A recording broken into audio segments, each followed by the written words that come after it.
ನಮ್ಮ ಕ್ಯಾಂಡಿಡೇಟಿಗೆ ಮಹದೇವಪುರ ಬರೋಕ್ಕಿಂತ ಮುಂಚೆ, ಪೋಲಿಂಗ್ ಬೂತ್ ಬರೋಕ್ಕಿಂತ ಮುಂಚೆ ಸುಮಾರು 75,000ದಿಂದ 80,000 ಲೀಡ್ ಇತ್ತು.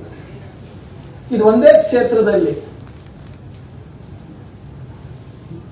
ನಮ್ಮ ಕ್ಯಾಂಡಿಡೇಟ್ಗೆ 1,15,500 ಲೀಡು 1,14,046 ಇತ್ತು. ಈಗ ಈ ಅಂಕಿಅಂಶಗಳು ತಮ್ಮ ಹತ್ರ ಸಿಗುತ್ತೆ ಎಲೆಕ್ಷನ್ ಕಮಿಷನ್. ನಾನು ನಿಮ್ಮ ಗಮನ ಎಲ್ಲ ಸೆಳೆಬೇಕಂತ ಇದ್ದೀನಿ ಅಂದ್ರೆ, ನಿಮ್ಮ ಮಹದೇವಪುರ ಅಸೆಂಬ್ಲಿನಲ್ಲಿ 2018 ಅಸೆಂಬ್ಲಿನಲ್ಲಿ 5,04,850 ಮತದಾರರು ಇದ್ದರು. 2019ರಲ್ಲಿ ಲೋಕಸಭಾ ಚುನಾವಣೆ, ಅಸೆಂಬ್ಲಿ ಚುನಾವಣೆ, ಲೋಕಸಭಾ ಚುನಾವಣೆ ನಡೆದಿದ್ದು ತಮ್ಮ ತಿಳಿದ ಹಾಗೆ ಲೆಸ್ ದೆನ್ ಅ ಇಯರ್, 11 ತಿಂಗಳು ಒಳಗಡೆ. 2009ನೇ ಲೋಕಸಭಾದಲ್ಲಿ 5,01,284 ಇತ್ತು. ನೋಡಿ, ಇಲ್ಲಿ 2018 5.4, ಲೋಕಸಭಾದಲ್ಲಿ 5.01, 3,566 ಮತಗಳು ಕಮ್ಮಿ ಆಗಿತ್ತು. ಅದಾದ್ಮೇಲೆ 2023ಕ್ಕೆ ಹೋದ್ರೆ ಈ 5,01,000 ಏನಿದೆ 6,07,255 ಆಗುತ್ತೆ. ಯಾವಾಗ? 2023 ಅಸೆಂಬ್ಲಿನಲ್ಲಿ. ಲೋಕಸಭಾ ನಾನು ಹೇಳ್ದಂಗೆ 10-11 ತಿಂಗಳಲ್ಲಿ this jumps to 6,59,826, an addition of 52,575. ಹಿಂದಿನ ಇದರಲ್ಲಿ 3,500 ಕಮ್ಮಿ ಆಗುತ್ತೆ. 2019ರಿಂದ 2023 1 ಲಕ್ಷ ಜಾಸ್ತಿ ಆಗಿದೆ. ಸಹಜವಾಗಿ 5 ವರ್ಷದಲ್ಲಿ ಸಹಜವಾಗಿ ಜಾಸ್ತಿ ಆಗೋದು ತೊಂದರೆ ಇಲ್ಲ. ಆದ್ರೆ 4-5 ವರ್ಷದಲ್ಲಿ 1 ಲಕ್ಷ ಚಿಲ್ಲರೆ ಜಾಸ್ತಿ ಆಗಿದ್ರೆ, ಬರೇ 10 ತಿಂಗಳಲ್ಲಿ ಅದರ ಅರ್ಧ ಅಷ್ಟು ಜಾಸ್ತಿ ಆಗಿದೆ. ಈಗ between 2023 assembly and 24 Lok Sabha additional votes of 52,575 ಬಂದಿದೆ.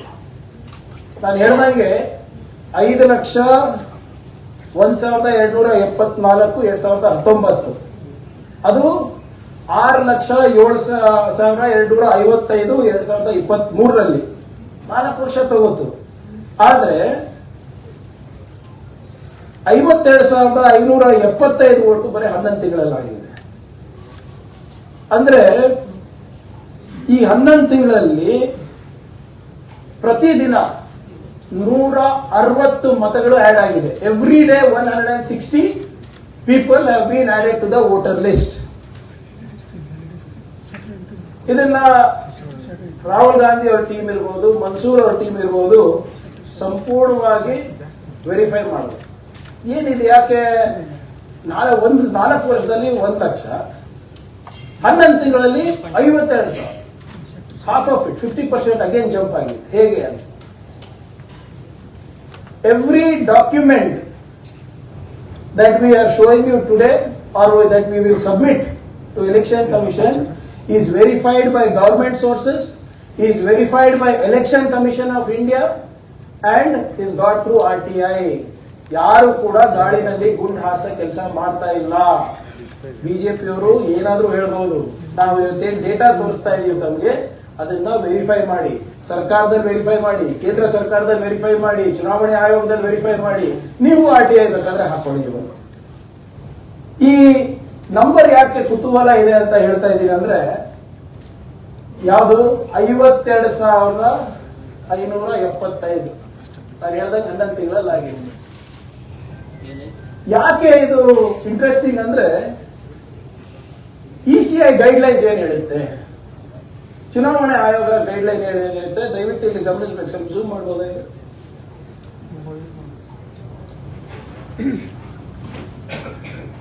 ನೋಡಿ, ಇದೇನ್ ತೋರಿಸ್ತಾ ಇದೀವಿ ನಿಮಗೆ, ಎಲೆಕ್ಷನ್ ಕಮಿಷನ್ ಅವರ ಮ್ಯಾನ್ಯುವಲ್. ಎಲೆಕ್ಷನ್ ಕಮಿಷನ್ ಮ್ಯಾನ್ಯುವಲ್ಗೆ ಫ್ರೀಕ್ವೆಂಟ್ಲಿ ಆಸ್ಕ್ ಕ್ವೆಶ್ಚನ್ಸ್ ಅಂತ ಒಂದು ಬುಕ್ಲೆಟ್ ಇರುತ್ತೆ. Question number 16 on supervision and checks. Question number 16 on supervision and checks, para 3 ಏನ್ ಹೇಳುತ್ತೆ ಅಂದ್ರೆ ಅದರಲ್ಲಿ, above the supervisors, each ARO is to verify 1% of the BLO's verification work, randomly selected from different parts under him. AERO also field checks households with more than 10 electors, abnormal gender ratio, and the first 20 polling stations with highest number of additions or deletions under his charge. AERO also separately field checks 1% of additions and deletions, giving focus on such part of electoral rolls where proposed addition of electorals is 4%. Audio ಬರ್ತಲ್ಲ speaker, audio ಬರ್ತಾ ಇಲ್ಲ. ಇಲ್ಲ ಕಟ್ಟೈತಿ ಈಗ. ಇಲ್ಲ ಆ ಕಡೆದ್ ಮಾತ್ರ, ಈ ಕಡೆದ್ ಬರ್ತಾ ಇದೆ. ಎಲ್ಲ ಮೈಕ್ ಅಲ್ಲೇ ಹಾಕಿದ್ದಾರೆ ನೋಡಿ. Giving focus on such part of electoral rolls where proposed addition of election is 4% over previous electoral rolls. Both accepted as well as rejected cases are checked in those cases. Statutorily, point number 5 nodi. Statutorily, accountability rests with ERO, is responsible for delivering an error-free role under overall supervision of the commission. Error-free role ಕೊಡುವುದ ಜವಾಬ್ದಾರಿ ನಿಮ್ಮ ERO under the supervision of the commission. Kindly zoom out. ಈಗ ಇದು 52,000, ನಾನು ಹೇಳಿದ್ನಲ್ಲ 52,575. ಯಾಕೆ interesting number ಅಂದ್ರೆ, with in that time frame 4% ಗಿಂತ ಜಾಸ್ತಿ ಆಗಿದೆ. It is 8.66%.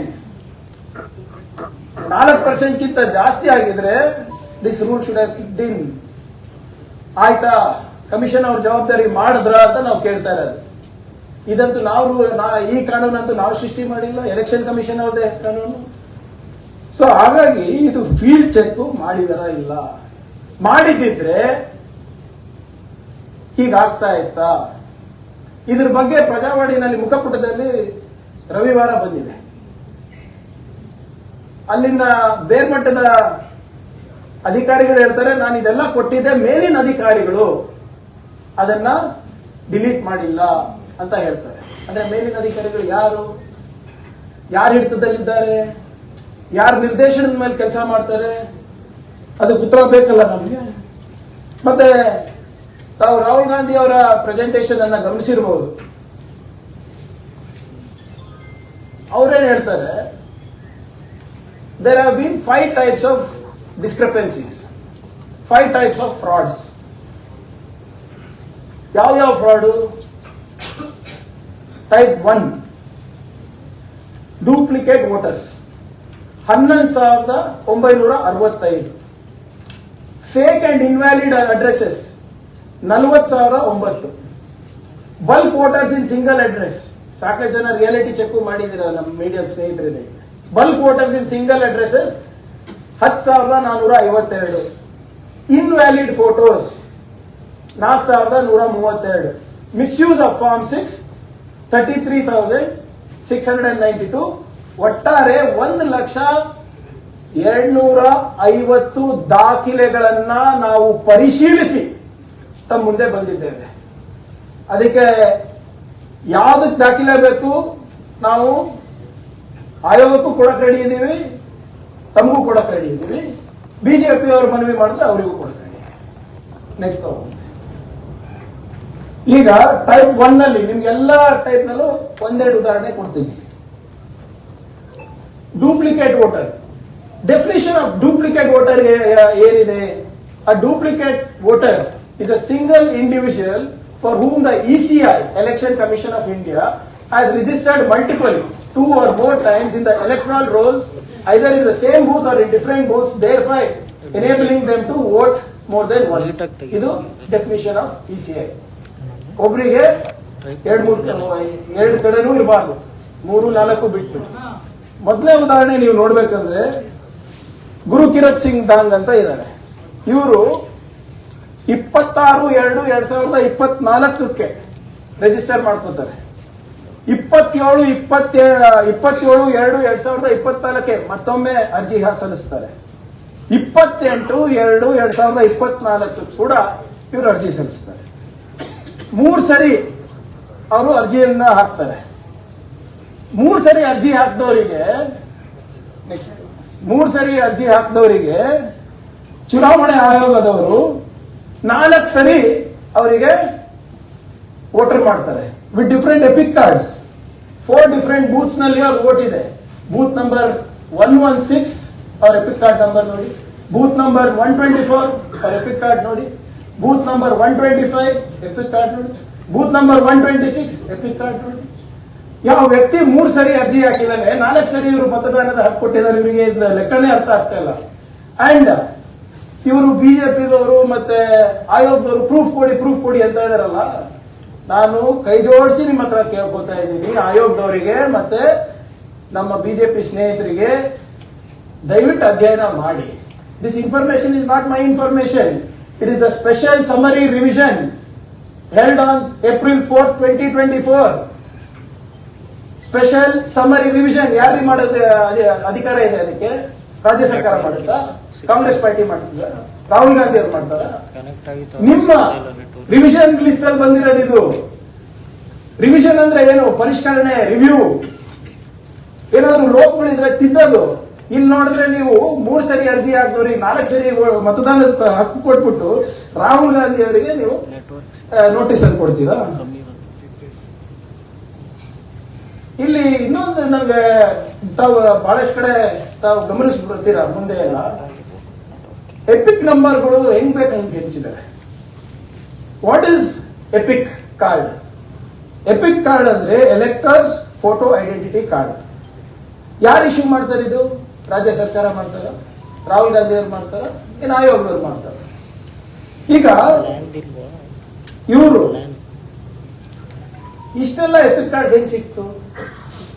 3 ಸರಿ ಅರ್ಜಿ ಹಾಕಿದವ್ರಿಗೆ 4 ಸರಿ ಹೆಂಗ್ ಸಿಕ್ತು? ಸೊ ಇದನ್ನ ನೀವು ಈ ತರ ರಿವಿಷನ್ ಮಾಡಿದ್ರೆ ಯಾರು ಸಹಾಯ ಮಾಡ್ತಾ ಇದ್ದೀರಾ ನೀವು? 2ನೇ ಎಕ್ಸಾಂಪಲ್ ನೋಡಿ, ಡೂಪ್ಲಿಕೇಟ್ ವೋಟರ್ಸ್ 2ನೇ ಎಕ್ಸಾಂಪಲ್. ಇವ್ರ ಹೆಸರು ಸೋನಲ್ ಅವಸ್ಥಿ ಅಂತ. ಇವರು 24/2/2024, 24/2/2024, 24/2/2024, 7/2/2024, 27/2/2024. 2 ದಿನದಲ್ಲಿ 5 ಸರಿ ಹಾಕಿದ್ದಾರೆ. ಆದ್ರೆ ಇವ್ರು ಕರೆಕ್ಟ್ ಆಗಿ ಲೆಕ್ಕ ಸಿಕ್ಕಿದೆ. 5 ಸರಿ ಹಾಕಿದವರಿಗೆ 5 ವೋಟ್ ಕೊಟ್ಟಿದ್ದಾರೆ. 5 ಎಪಿಕ್ ಕಾರ್ಡು, 5 ವೋಟು ಎಲ್ಲ ಇದರಲ್ಲಿ. ಅಲ್ಲಿ ಬೇರೆ ಬೇರೆ ಬೂತ್. ಇಲ್ಲಿ ಏನಿದೆ? Booth number 277. Zoom out. Booth number 277 ನಲ್ಲಿ ಬೇರೆ ಬೇರೆ ಎಪಿಕ್ ಕಾರ್ಡ್ ನಲ್ಲಿ ಒಂದೇ ಬೂತ್ ನಲ್ಲಿ ಇದೆ ನೋಡಿ. ಬೇರೆ ಬೇರೆ ಎಪಿಕ್ ಕಾರ್ಡ್, 5 ಎಪಿಕ್ ಕಾರ್ಡ್ ಒಂದೇ ಬೂತ್ ನಲ್ಲಿ 5 ಸರಿ ವೋಟಿಂಗ್. ಇದು 2ನೇ ಎಕ್ಸಾಂಪಲ್. 2ನೇ ಮುಂದಿನ ಫ್ರಾಡಿಗೆ ಡಿಸ್ಕ್ರಿಪೆನ್ಸಿ. ಸೆಕೆಂಡ್ ಟೈಪ್ 2 ಡಿಸ್ಕ್ರಿಪೆನ್ಸಿ ಏನಾಗಿದೆ? ಫ್ರಾಡ್ ಏನಾಗಿದೆ? Fake and invalid addresses. ಇದ್ರ ಬಗ್ಗೆ ಏನ್ ಹೆಚ್ಚೇನು ಮಾತಾಡ್ಲಿಕ್ಕೆ ಹೋಗಲ್ಲ, ಯಾಕಂದ್ರೆ ತಮ್ಗೆಲ್ಲರಿಗೂ ಗೊತ್ತಾಗಿದೆ, ತಾವೇ ಹೋಗಿ ಎಲ್ಲ ನೋಡ್ಕೊಂಡು ಬಂದಿದ್ದೀರಾ. ಎಲೆಕ್ಷನ್ ಡೆಫಿನಿಷನ್ ಏನು? ಫೇಕ್ ಅಂಡ್ ಇನ್ವ್ಯಾಲಿಡ್ ಅಡ್ರೆಸಸ್ ಗೆ 40,009 ಫೇಕ್ ಅಡ್ರೆಸಸ್ ಇದೆ. What is the definition of EC?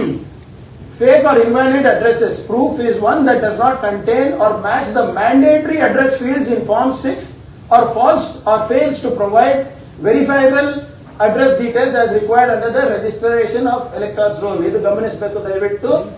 verifiable residence details.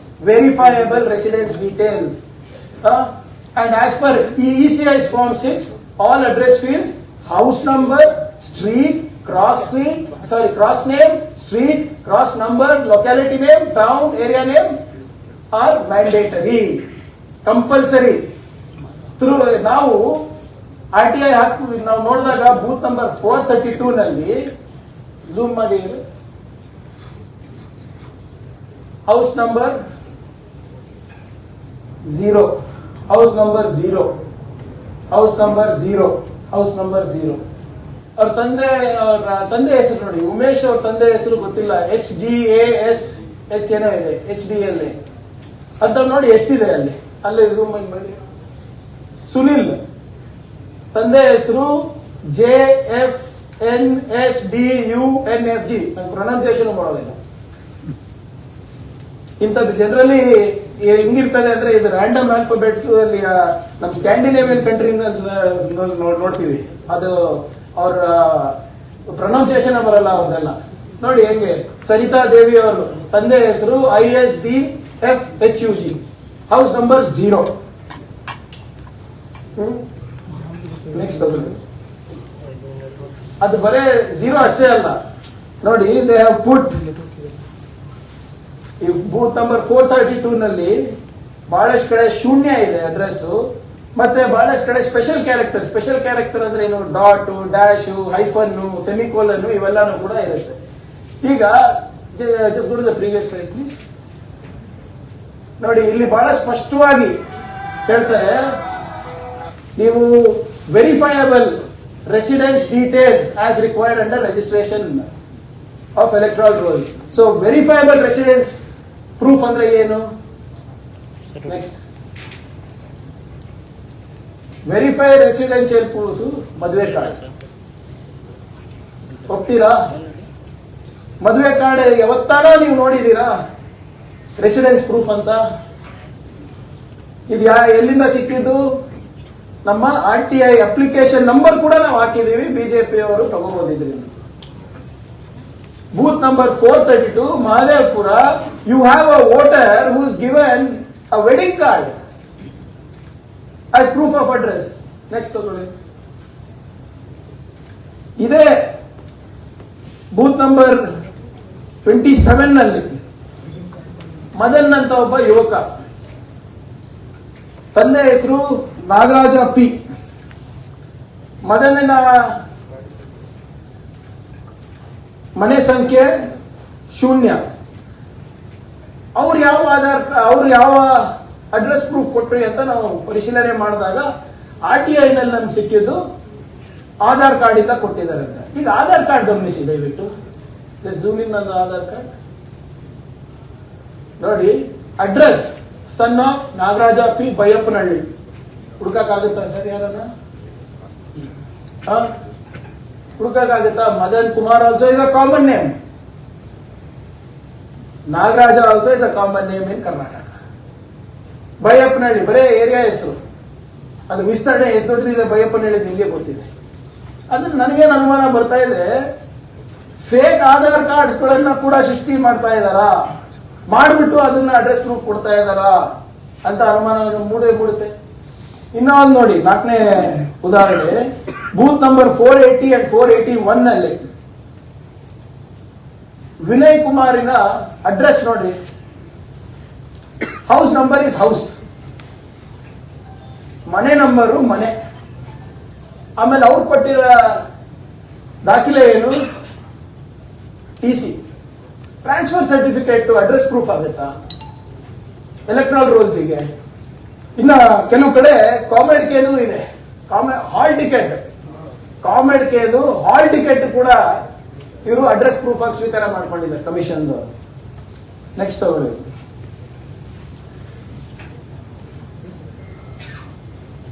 ಶೂನ್ಯ ಅಂತ ಇರೋ ಡೋರ್ ನಂಬರ್, ಟೋಟಲ್ ವೋಟರ್ಸ್ ಇರೋದು 12,294. ಈ ಡಾಟ್ ಅಂತ ಏನಿದೆ ಅದು 7,510 ಇದ್ದಾರೆ. ಈ ಡ್ಯಾಶ್ ಅಂತ ಯಾರಿದ್ದಾರೆ 8,134. This is the scale of discrepancy that are happening. Next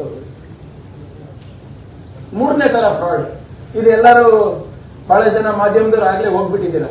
ಈಗ ಯಾಕೆ ತೋರಿಸ್ತಾ ಇದ್ದೀನಿ ನಿಮಗೆ ಅಂದ್ರೆ, ಇದು ನಂಬರ್ 35 ನಲ್ಲಿ ಬರೇ 10 ಅಡಿ ಬೈ 15 ಅಡಿ ಅಂತ ನಾನು ವರದಿ ನೋಡಿದೆ. ಅಲ್ಲಿ ಯಾರೋ ನಮ್ಮ ಬಿಜೆಪಿದವ್ರದೇ ಅಂತ ಯಾವುದೋ ಒಂದು ಬೇರೆ ಚಾನೆಲ್ ಅವರು ಹೇಳಿದ್ರು ಲೈವ್ ಪ್ರಸಾರ ಮಾಡ್ಬೇಕಾದ್ರೆ. ಆದ್ರೆ ಇದು ಇಷ್ಟು ದೊಡ್ಡ ಮಟ್ಟದಲ್ಲಿ ನ್ಯಾಷನಲ್ ನ್ಯೂಸ್ ಆಗುತ್ತೆ ಅಂದ್ಬಿಟ್ಟು ಅವ್ರಿಗೆ ಗೊತ್ತಾಗಿಲ್ಲ. ಅದಾದ್ಮೇಲೆ ಬೇರೆ ದಾರಿ ಹಿಡಿದ್ರು ಅವರು. 10-15 ಫೀಟ್ ಇರುವಂತ ಒಂದು ಸಣ್ಣ ಕೋಣೆನಲ್ಲಿ 80 ಜನ ವೋಟರ್ಸ್ ಇದ್ದಾರೆ ಅಂದ್ರೆ ನಂಬಲಿಕ್ಕೆ ಆಗ್ತದ? ಇದು ಯಾಕೆ ಹೇಳ್ತಾ ಇದ್ದೀನಿ ಅಂದ್ರೆ, ನೀವೆಲ್ಲರೂ ಹೋಗಿ ರಿಯಾಲಿಟಿ ಚೆಕ್ ಮಾಡಿದ್ರಿ, ಅವರು ಎಲ್ಲ ಓದ್ಬಿಟ್ಟು ಇಲ್ಲ ಇವ್ರಿಲ್ಲ ಅಂತ ಹೇಳಿದ್ರು. ಹೇಳೋದು ಸುಲಭ, ಆದ್ರೆ ಹಾಕ್ಸಿದ್ಯಾರು ಅದು ಗೊತ್ತಾಗ್ಬೇಕಲ್ಲ. ನೀವು ಇದನ್ನ ಕೂಡ ಎಲೆಕ್ಷನ್ ಗೈಡ್ಲೈನ್ಸ್ ಏನ್ ಹೇಳುತ್ತೆ, ಎಲೆಕ್ಷನ್ ಮ್ಯಾನ್ಯುಯಲ್ ನಲ್ಲಿ frequently as questions, again question 16 ಅಲ್ಲಿ ನೀವು ಕೇಳಿದ್ರೆ ಒಬ್ಬ ಸೂಪರ್ವೈಸರ್ ಅಥವಾ ಒಬ್ಬ ಅಧಿಕಾರಿ ಏನ್ ಮಾಡಬೇಕು ಅಂದ್ರೆ, each ERO is to verify 1% of the BLO's verification work randomly selected from different parts center in AER also field checks. Please, field checks households with more than 10 electors. 10 ಜನಕ್ಕಿಂತ ಜಾಸ್ತಿ ಮತದಾರರಿದ್ರೆ ಹೋಗಿ ಅವರು ನೋಡ್ಬೇಕು. ಅಬ್ನಾರ್ಮಲ್ ಜೆಂಡರ್ ರೇಷಿಯೋ ಇದ್ರೆ ಅವ್ರು ಹೋಗಿ ವೀಕ್ಷಣೆ ಮಾಡಬೇಕು. And the first 20 polling stations with the highest number of additions are divisions under his charge ಅಂತ. ಅಂದ್ರೆ ಏನ್ ಹೇಳ್ತಾ ಇದಾರೆ ಅಂದ್ರೆ, ಜೂಮ್ ಔಟ್, ಎಲ್ಲಿ 10ಕ್ಕಿಂತ ಜಾಸ್ತಿ ಮತದಾರರು ಇದ್ರೆ ಕಂಪಲ್ಸರಿ ಹೋಗಿ ಚೆಕ್ ಮಾಡಬೇಕು. ಆಗಿದ್ಯಾ? ಆಗಿದ್ದಿದ್ರೆ ಒಂದೇ ಅಡ್ರೆಸ್ ನಲ್ಲಿ ಹೇಗೆ ನಮಗೆ 80 ಜನ ಸಿಗ್ತಾರೆ? ಅಬ್ನಾರ್ಮಲ್ ಜೆಂಡರ್ ರೇಷಿಯೋ ಅಂದ್ರೆ ಪುರುಷರು ಮಹಿಳೆಯರು ಅಬ್ನಾರ್ಮಲ್ ನಂಬರ್ಸ್ ಇದ್ರೆ ಅದನ್ನ ಅವರು ವೆರಿಫೈ ಮಾಡಲೇಬೇಕು ಅಂತ ಹೇಳ್ತಾರೆ. ಈ 80 ಜನರಲ್ಲಿ 71 ಜನ ಪುರುಷರು, 9 ಜನ ಮಹಿಳೆಯರು. ಅದೇನು ಅಬ್ನಾರ್ಮಲ್ ಜೆಂಡರ್ ರೇಷಿಯೋ ಅಂತ ಏನಿದೆ ಇಲ್ಲಿ ಕ್ಲೀನ್ ಆಗಿ ಎದ್ ಕಾಣ್ತಾ ಇದೆ ಅಲ್ಲ, ಮಾಡಿದ್ರ ಅವ್ರ ಡ್ಯೂಟಿ ಅವರು. ಇದು ಎಲ್ಲಿಂದ ಸಿಕ್ತು ನಮಗೆ? ECI ವೆಬ್ಸೈಟ್ ಇಂದ ಸಿಕ್ತು, ಸರ್ಕಾರಿ ದಾಖಲೆಗಳಿಂದ ಸಿಕ್ತು. ಮತ್ತೆ ಅವ್ರು ಕೇಳಿದ್ರೆ ಎಲ್ಲಿಂದ ಬಂತಪ್ಪ ಇವೆಲ್ಲ ಅಂತ. ನೆಕ್ಸ್ಟ್ ತೋರಿಸಿ. 2ನೇ ಉದಾಹರಣೆ ಇದರಲ್ಲಿ,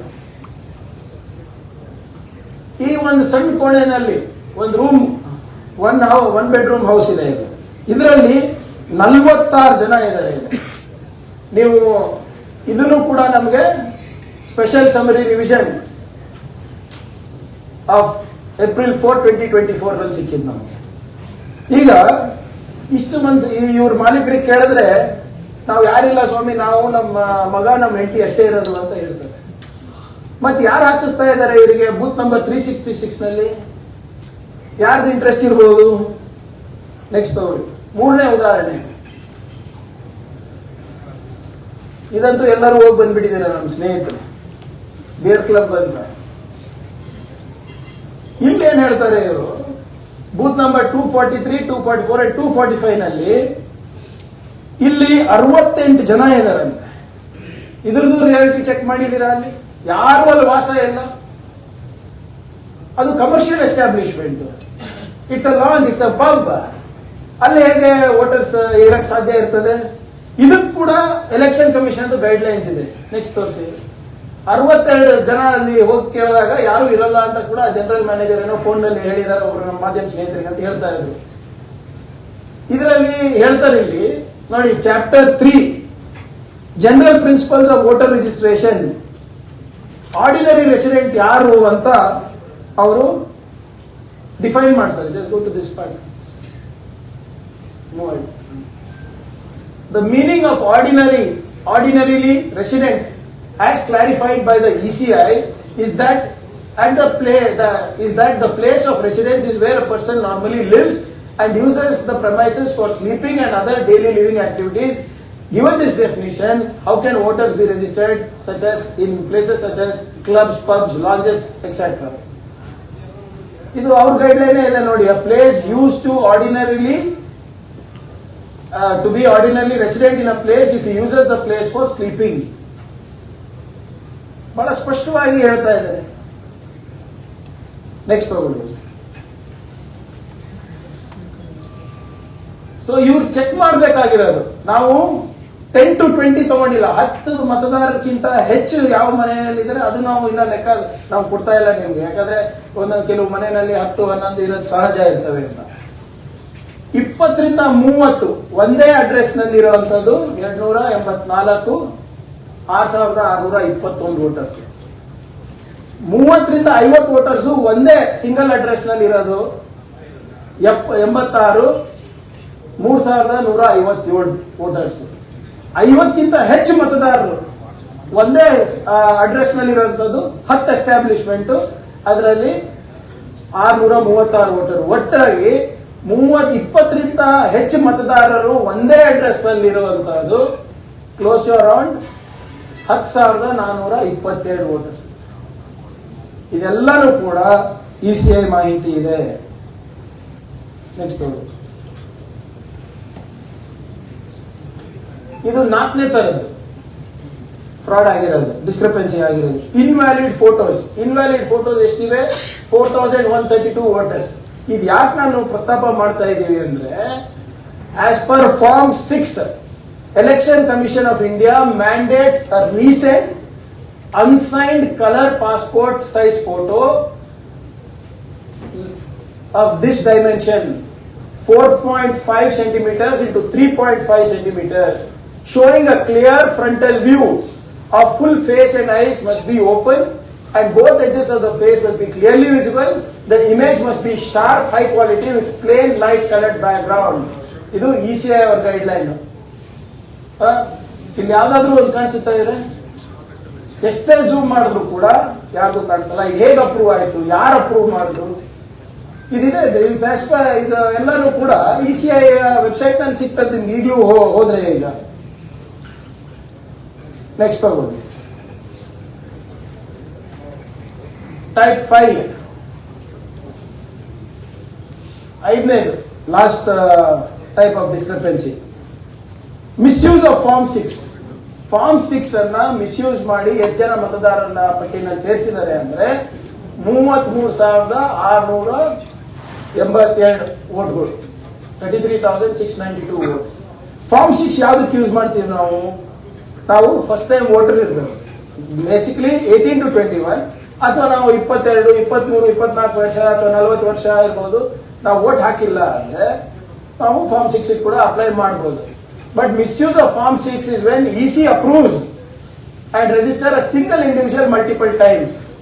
ಆದ್ರೆ ನಾನು ಫಸ್ಟ್ ಟೈಮ್ ವೋಟರ್ ಇರ್ಬೋದು, ಆದ್ರೆ ನನಗೆ ಮಲ್ಟಿಪಲ್ ಟೈಮ್ಸ್ ಅಂದ್ರೆ ಬಹಳಷ್ಟು ಸರಿ ನಮಗೆ ಮತದ ಹಕ್ಕು ಕೊಟ್ಬಿಟ್ರೆ ಅಥವಾ ಬೇರೆ ಬೇರೆ ಕಡೆ ನಮಗೆ ಬೇರೆ ಬೂತ್ಗಳಲ್ಲಿ ನಮ್ಗೆ ಇದು ಕೊಟ್ರೆ ದಟ್ ಈಸ್ ವೈಲೇಷನ್. ಈಗ ಶಕುನ್ ದೇವಿಗೆ ಬಹಳಷ್ಟು ಜನ ಹೋಗಿ ನಮ್ಮ ಮಾಧ್ಯಮ ಸ್ನೇಹಿತರು ಇಂಟರ್ವ್ಯೂ ಮಾಡಿದ್ದಾರೆ. ಶಕುನ್ ದೇವಿ ಅವರು 13/9/2023 ಒಂದು ಅರ್ಜಿ ಸಲ್ಲಿಸ್ತಾರೆ, 31/10/2023 ಒಂದು ಅರ್ಜಿ ಸಲ್ಲಿಸ್ತಾರೆ. ನಾನು ಅವರ ಸಂದರ್ಶನವನ್ನ ತಮ್ಮ ಮಾಧ್ಯಮದಲ್ಲಿ ನಾನು ನೋಡಿದೆ. ಅವರೇನು ಹೇಳ್ತಾರೆ, ನನ್ನ ವಯಸ್ಸಾಗಿದೆ, ನಾನು ಎಲ್ಲೂ ಜಾಸ್ತಿ ಓಡಾಡಲ್ಲಪ್ಪ, ನಾನು ಒಂದ್ಸರಿ ಅಷ್ಟೇ ಹಾಕಿರೋದು, ಮತ್ತೆ ಇನ್ನೊಂದು ಯಾರು ಹಾಕಿದ್ರು ಗೊತ್ತಾಗ್ಬೇಕಲ್ಲ, ನಾವು ಅವ್ರ ಮೇಲೆ ಉತ್ಪಾದನೆ ಮಾಡ್ತಾ ಇಲ್ಲ. ಬಟ್ ಇಲ್ಲಿ ಎರಡೆರಡು ಕಡೆ ಹೇಗೆ ಬಂತು ಈಗ ನೋಡಿ. ಇಲ್ಲಿ form 6 very clear. I am applying for inclusion in electoral roll for the first time and my name is not included in any assembly constituency/parliamentary constituency. Declaration ಆದ್ರೂ ಕೂಡ 2-3 ಬಾರಿ ಫಾರ್ಮ್ 6 ಆಗಿದೆ ಅಂದ್ರೆ, ಮತ್ತೆ ಅವರಿಗೆ ಬಿಗ್ ಕಾರ್ಡ್ ಇಶ್ಯೂ ಆಗಿದೆ ಅಂದ್ರೆ, ಮತ್ತೆ ಅವ್ರ ಹೆಸರಲ್ಲಿ ಮತಗಳನ್ನ ಹಾಕಿದ್ದಾರೆ ಅಂದ್ರೆ ಯಾರು ಹಾಕಿದ್ದಾರೆ ಅವ್ರು ಒಂದಂತಾರೆ. ಆದ್ರೆ ನೆಕ್ಸ್ಟ್ ಅವರು ನೀವು ನಮ್ಮ BLAಗಳಿಗೆ ಕೇಳಿದ್ರೆ 2 ಕಡೆ ಟಿಕ್ ಆಗಿದೆ. ಯಾರು ಹಾಕಿರ್ಬೋದು? ಅಧಿಕಾರಿಗಳು ಏನ್ ಮಾಡ್ತಾ ಇದ್ರು ಮತ್ತೆ ಇವಾಗ? ಮತ್ತೆ ನಾವು ಅದಕ್ಕೆ ಕೇಳಿದ್ವಿ, ರಾಹುಲ್ ಗಾಂಧಿ ಅವರು ಇರ್ಬೋದು ಮತ್ತೆ ನಮ್ಮ ಕ್ಯಾಂಡಿಡೇಟ್ ಅವರು ಇರ್ಬೋದು, ನಾವೇನ್ ಹೇಳಿದ್ವಿ, ಎಲ್ಲ CCTV ಫುಟೇಜ್ ಅನ್ನ ತಾವು ನಮ್ಗೆ ಕೊಡಬೇಕು ಅಂದ್ರೆ ಮೇ 20, 2025 ಮಹಾರಾಷ್ಟ್ರ ಚುನಾವಣೆ ಆದ್ಮೇಲೆ ರಾಹುಲ್ ಗಾಂಧಿ ಅವರಿಗೆ ಇಶ್ಯೂ ರೇಸ್ ಮಾಡಿದ್ಮೇಲೆ ECI ಅವರು ಒಂದು ಡೈರೆಕ್ಷನ್ ಇಶ್ಯೂ ಮಾಡ್ತಾರೆ. CCTV ಫುಟೇಜ್ ಅನ್ನ 45 ದಿನ ಆದ್ಮೇಲೆ ನೀವು ಎವಿಡೆನ್ಸ್ ನ ಇರೇಸ್ ಮಾಡಬಹುದು ಅಂತ. ಏನಕ್ಕೆ? ಏನಕ್ಕೆ ಮಾಡ್ತಾ ಇದ್ದೀರಾ? ಕ್ಯಾಬಿನೆಟ್ ಕಟ್ತದೆಲ್ಲ ಇಟ್ಕೋತೀರಾ ಸಾವಿರಾರು ವರ್ಷದ ಗಟ್ಟಲೆ. ನೀವು ಮೋದಿ ಅವರು ಡಿಜಿಟಲ್ ಇಂಡಿಯಾ ಅಂತ ಹೇಳ್ತಾರೆ. ಡಿಜಿಟಲ್ ಇಂಡಿಯಾ ಯೋಗ್ಯತೆ ಬರೀ 45 ದಿನಾನ? ಎಷ್ಟೊಂದು ಫೆಸಿಲಿಟಿ ಇದೆ ಈಗ. ನಿಮ್ದು ಕ್ಲೌಡ್ ಸ್ಟೋರೇಜ್ ಇದೆ, ಹಾರ್ಡ್ ಡಿಸ್ಕ್ಗಳಿವೆ. ಇಷ್ಟೆಲ್ಲ ತಂತ್ರಜ್ಞಾನದಲ್ಲಿ ನಾವು ಮುಂದುವರೆದಿದ್ದೀವಿ. ಮೋದಿ ಅವರು ಅಮೆರಿಕಾಗ ಹೋಗಿ make America great again, make India great again ಅಂತ ಹೇಳ್ಕೊಂಡು ಬಂದು 45 ದಿನ ನಿಮ್ಗೆ ಒಂದು ಇಟ್ಕೊಳಕ್ಕಾಗಲ್ವಾ? 46 ದಿನ ಒಂದು CCTV ಫುಟೇಜ್ ಇಟ್ಕೊಳಕ್ಕಾಗಲ್ಲ. ಉದ್ದೇಶ ಏನಂದ್ರೆ ನಮಗೆ ಈ ಮಾಹಿತಿ ಸಿಗಬಾರ್ದು. ಇದು ಒಂದು ಉದಾಹರಣೆ ಕೊಡ್ತಾ ಇದೆ, ಸಾವಿರಾರು ಉದಾಹರಣೆ ಇದೆ ನಮ್ಮ ಹತ್ರ. ಇದು ಮತ್ತೆ ನೆಕ್ಸ್ಟ್ ತಗೊಳ್ಳಿ. ಮುಂದುವರ್ತಾ ನೋಡಿ, ಫಾರ್ಮ್ 6 ಹೇಗೆ ಮಿಸ್ಯೂಸ್ ಆಗಿದೆ ಅಂದ್ರೆ 98-96 ಇಯರ್ಸ್ ಓಲ್ಡ್ ಫಸ್ಟ್ ಟೈಮ್ ಇದ್ದಾರೆ. ಶತಮಾನೋತ್ಸವಕ್ಕೆ ಹತ್ರ ಬಂದಾಗ ಜ್ಞಾನೋದಯ ಆಗಿದೆಯೋ ಏನೋ ಗೊತ್ತಿಲ್ಲ. ನೋಡಿ ಪಾಪ ಲಕ್ಷ್ಮಮ್ಮ ಅಂದ್ಬಿಟ್ಟು ಆ ಫೋಟೋ ನೋಡಿ ದಯವಿಟ್ಟು. ಅವ್ರು ಯಾರಿಗೂ ಓಟ್ ಹಾಕ್ತಾ ಇದಾರೆ ಅಂತ ಗೊತ್ತಾಗ್ತದ ಅವರಿಗೆ? ವಿತ್ ಆಲ್ ಡ್ಯೂ ರೆಸ್ಪೆಕ್ಟ್, ಅದೇನು ಯಾರಿಗೂ ಇದು ಮಾಡಬೇಕು ಅಂತ ನೋಡಿ. ಸರೋಜಮ್ಮ ಅವರು 96 ಇಯರ್ಸ್. ಇದು ಮಿಸ್ಯೂಸ್ ಅಲ್ಲ ಅಂದ್ರೆ ಇನ್ನೇನು ಮತ್ತೆ?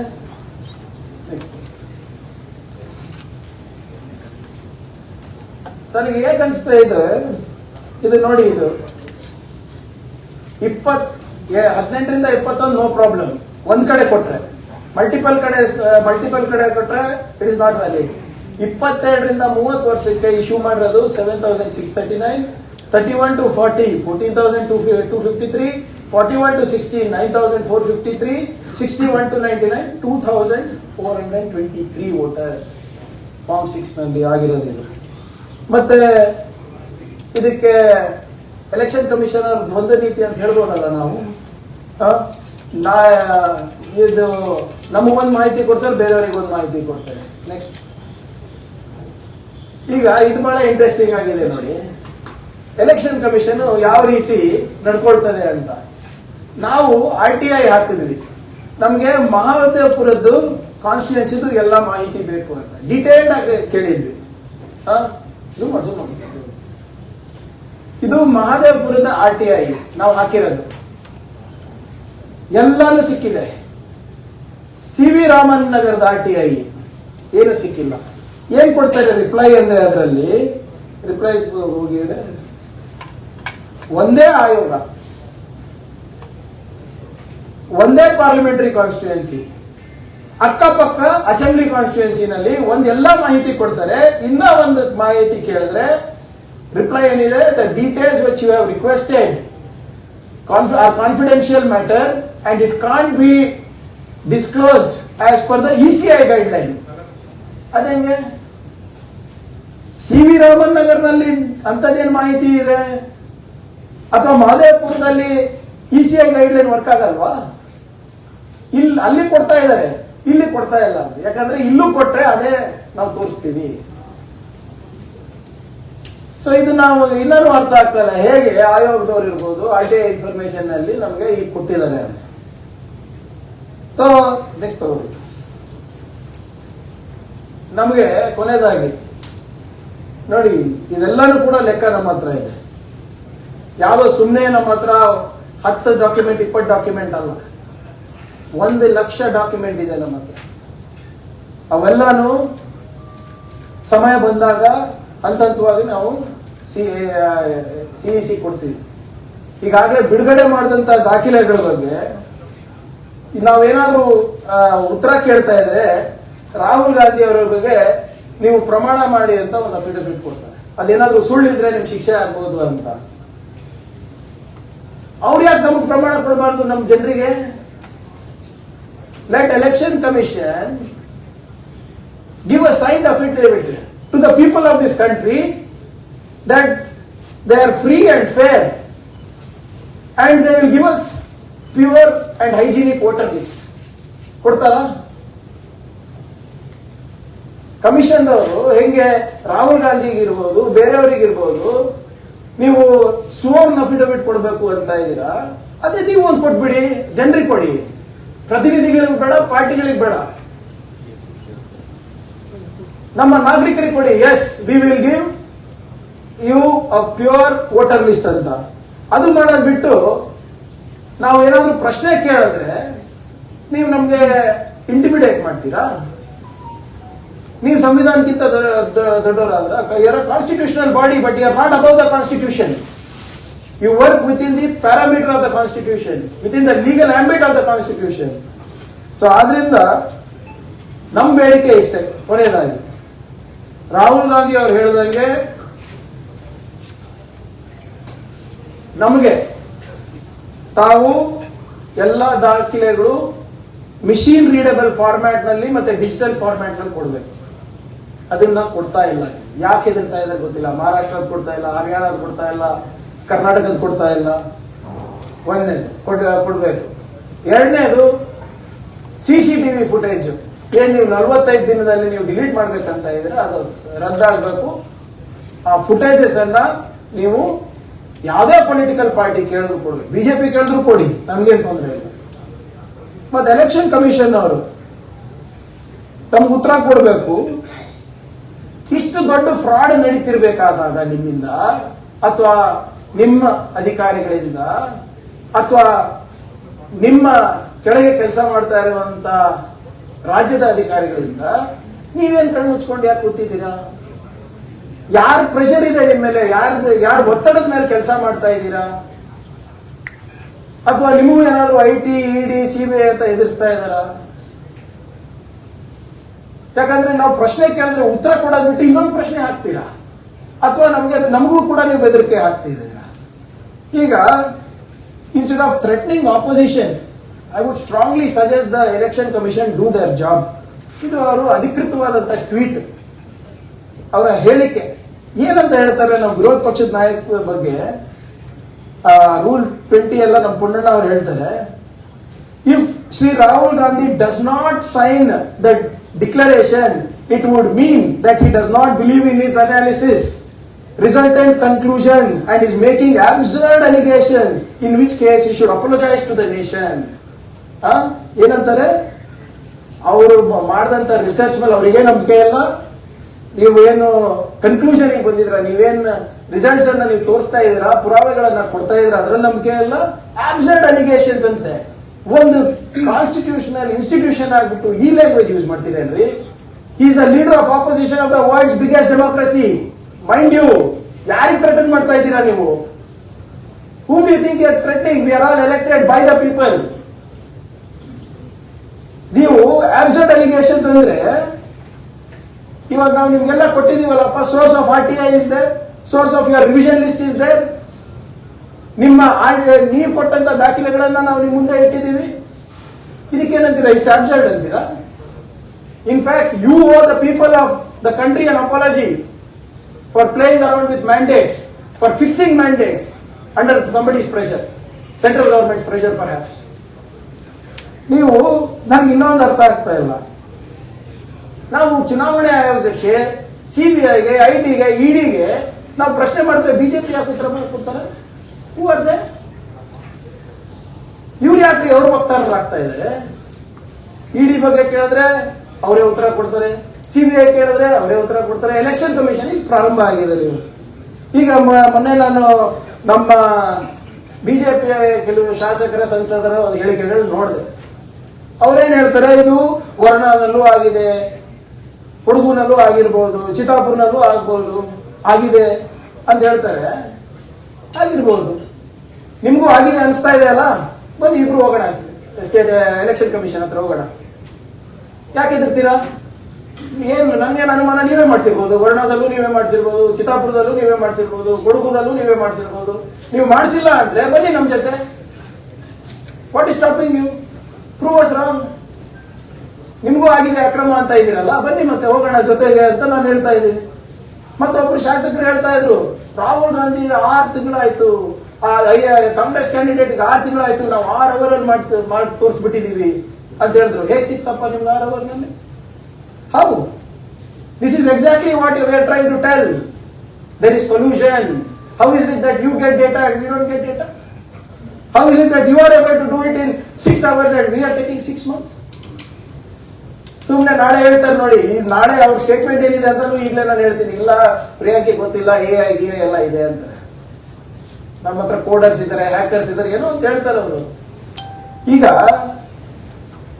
ರಾಹುಲ್ ಗಾಂಧಿ ಅವರು ಹೀಗೆ ಹೇಳಿದಾಗ, ಯಾವುದು ಒಬ್ರು ಮತದಾರರು 2 ಸರಿ ಮತವನ್ನು ನೀಡಿದ್ದಾರೆ ಅಂದ್ರೆ ಸಾಕ್ಷಿ ಕೊಡಿ ಅಂತ ಬಂದ್ರಲ್ಲ, ಅದೇ ಪ್ರೆಸ್ ಕಾನ್ಫರೆನ್ಸ್ ಅಲ್ಲಿ ಬಿಜೆಪಿ ಶಾಸಕರು ಒಬ್ರು ಹೇಳ್ತಾರೆ 50 ಜನ ಎಲ್ಲಿ ಓಟ್ ಇತ್ತು ಅಲ್ಲಿ 50 ಜನ ಹಾಕಿಲ್ಲ, ಬರೀ 4-5 ಜನ ಹಾಕಿದ್ರು. ಅವ್ರಿಗೆ ಏನ್ ಗೊತ್ತಾಯ್ತು 5 ಜನ ಹಾಕಿದ್ದಾರೆ ಅಂತ? ಅವ್ರಿಗೆ ಯಾಕೆ ನೋಟಿಸ್ ಕೊಟ್ಟಿಲ್ಲ ಎಲೆಕ್ಷನ್ ಕಮಿಷನ್ ಅವರು? ಯಾಕೆ ಬಿಜೆಪಿ ಶಾಸಕರಂದ್ರೆ ಹೆದರ್ತೀರಾ? ಬಿಜೆಪಿ ಸಂಸದರಂದ್ರೆ ಹೆದರ್ತೀರಾ? ವಿರೋಧ ಪಕ್ಷದವರು ಕೇಳಿದ್ರೆ ಯು ಹ್ಯಾವ್ ನಥಿಂಗ್, ಇಂಟಿಮಿಡೇಟ್ ಮಾಡ್ತೀರಾ ನೀವು. ಆದ್ರಿಂದ ನಾನು ಕೇಳ್ಕೊಳ್ಳೋದು ಇಷ್ಟೇ, ಇದು ಬರೀ ನಮ್ಮಲ್ಲಿ ನಡೆದಿಲ್ಲ, ಎಲ್ಲಾ ಕಡೆ ನಡೆದಿದೆ. ಬಿಹಾರ್ ನಲ್ಲಿ ಕೂಡ ನಡೆದಿದೆ. ನೀವು ಬಿಹಾರ್ ನಲ್ಲಿ ನೀವು ಇದು ನೋಡಿದಿರೋ ಇಲ್ಲೋ, ನಿಮ್ಮ ಇದು ಮೊನ್ನೆ ಬಂದಿದ್ದು ಬಿಹಾರ್ ನಲ್ಲಿ ಕ್ಯಾಟ್ ಕುಮಾರಿಗೆ, ಬೆಕ್ಕಿಗೆ ವೋಟರ್ ಐಡಿ ಕೊಟ್ಟಾರೆ. ಕ್ಯಾಟ್ ಕುಮಾರ್ ಅಂತ ಹೆಸರು, ಫೋಟೋ ನೋಡಿ ಬೆಕ್ಕಿಂದೆ. ಇನ್ನ ಒಂದು dog Babu, son of Kutta Babu, ಅದಕ್ಕೂ ECI ಅವರು ನಾಯಿ ಫೋಟೋ ಇದೆ.